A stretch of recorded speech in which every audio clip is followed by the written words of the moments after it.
check out this little diesel heater I got here for camping or your tool workshop, wherever. This is fantastic. So I wanted to set everything up so you can see it, and I've got it running so you could hear it as well. It's not very loud at all, but I'm going to turn it off so we can talk about what we have here. I set this little guy up on a porch. This obviously is not where I'd use it, but I want to set it where we get a good view on it. This would be great in the back of my truck. It would be good set up for an RV. It would be good for a cabin like this, but let me show you some of the key features of this and how you should set it up.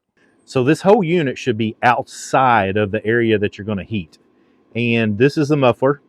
You basically make sure that the exhaust is running away from where it is that you're going to be working or where you're going to be sleeping. And again, the whole unit itself is going to be outside. Here's the exhaust port from where the heat was coming out earlier and could come out if we turned it on again. Super simple to get it started. I'll do that again before we leave.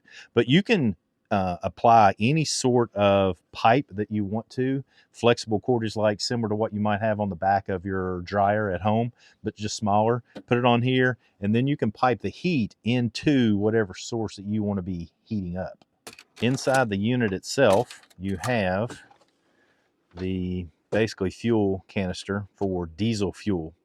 There's really nothing else that you need to work with inside of here. Everything is on the outside, but everything is very compartmentalized, easy to carry, easy to transport with this handle right here. This is the AC200L from Bluetti. I just plugged up directly this. When this got started, it was drawing about 140, 150, but then after it gets heated up and the actual unit itself takes over, it's only drawing about 30 or 40 watts. So that's a really comfortable design. You can plug it up really easy to some sort of power supply like this, get it going, and then you still have to keep it plugged up, but it's going to take care of itself for most of its power needs. So obviously you want to utilize any sort of power supply that's going to utilize diesel fuel or other fossil fuels, even natural gas and propane, stuff of that nature, in a well-ventilated area. So make sure that you do that. But I would also recommend that whenever you utilize this, and this is the unit kicking on again, that's what you're hearing here. I just turned it on again. Whenever you utilize something of this nature, you're going to want to have a carbon monoxide detector as well, just to check and make sure that everything's good. And here in a minute, I'll show you the heat coming out of this thing and how hot it can get. It sounds pretty loud right now, but that's just getting it charged up and getting everything warmed up and everything ready to go on the unit itself. So be aware of that when you first plug it up. Once it gets going, it's like any other heater. It's just going to just continue to flow and create heat on itself. The pull on the electricity is going to go down drastically.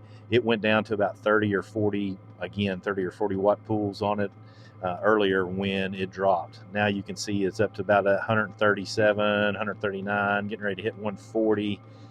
Yeah, that means it's right where it needs to be primed and ready to go. It's going to start blowing hot air now. So come over here, we'll put a temperature gauge on it so you can see. If I take a temperature right here on this wood, it's 41 degrees.